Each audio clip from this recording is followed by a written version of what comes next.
నమస్తే. నేను గుర్తున్నానా? మర్చిపోయే పని చేసావా నువ్వు? మీతో మాట్లాడాలి. ఏమిటో? మీ వారిని పెళ్లి చేసుకుందాం అనుకుంటున్నాను.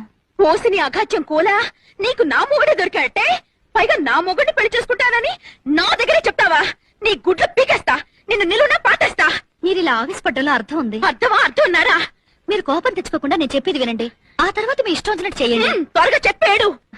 నేను మధుని అంటే మా వారిని. ప్లీజ్ నేను చెప్పేది వినండి. నేను మధుని గాఢంగా ప్రేమించాను. పెళ్లి కూడా చేసుకోవాలనుకుంటున్నాను. అనుకుంటావు. ఎందుకు అనుకో?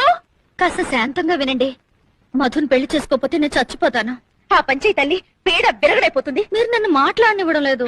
చెప్పు. డబ్బుందన్న అహంకారంతో కాదు, మధు మీద నా మమకారంతో చెప్తున్నాను. మధుయే కాదు, మీరు పిల్లలు కూడా సుఖంగా ఉండాలి.